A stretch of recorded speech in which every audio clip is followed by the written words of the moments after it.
Freddy Fazbear's Pizza, the very first.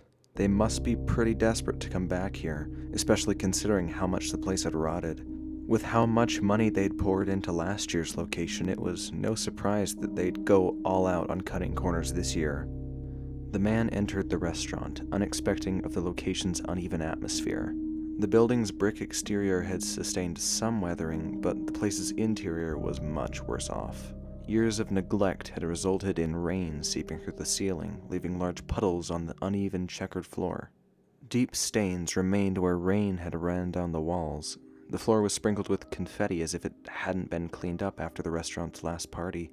Despite the poor condition of the building, the man remembered that he had a job to do. He wondered why Fazbear had chosen to fix up the animatronics before refurbishing the building, though from what he could tell, it sounded like they were much more focused on the animatronics than the actual building. He realized that he hadn't actually seen this new generation of characters yet, though he knew they had already printed a series of posters matching the characters. The man continued deeper into the restaurant, coming to the dining area. The emptiness of the open space was off-putting. The patterned sheets covering the tables looked like they held a thick layer of dust, only disturbed by the rain coming in from the ceiling. Had a rat just scurried across the floor beside him? It was at that moment that he focused on something that should have been his first priority when entering the building. The show stage. It was empty. He had been tasked with performing upkeep on the new models after they had been completed, though they weren't there. For the first time, he had noticed just how dense the air had become, rich with a metallic scent. The moisture in the air clung to his skin as he stared wide-eyed at the main stage. He took a few steps back to process what he was seeing, or moreover, what he wasn't seeing.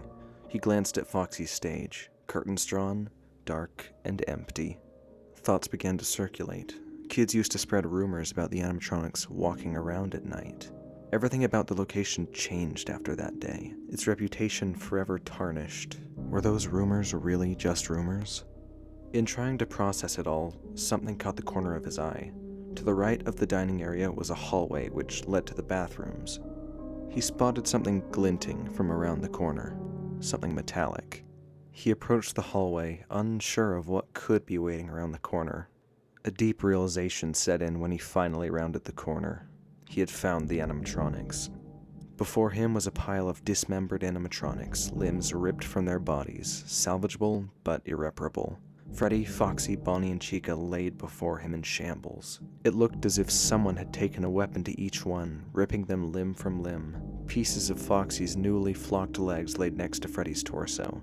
Chica's head had fallen next to Bonnie's bluish-green arms. The air held a strong, metallic scent.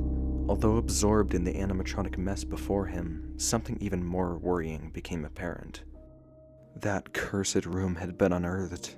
Before him was the entrance to a room that they had tried to erase, that they had tried to seal away. The room's old interior and checkered floor had much more water damage than anywhere else in the building. Visible from the hallway was what looked like a set of arcade cabinets against the room's back wall.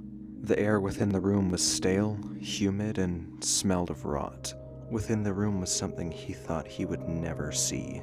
Slumped against the inner wall was an old spring Bonnie suit, withered and rotting.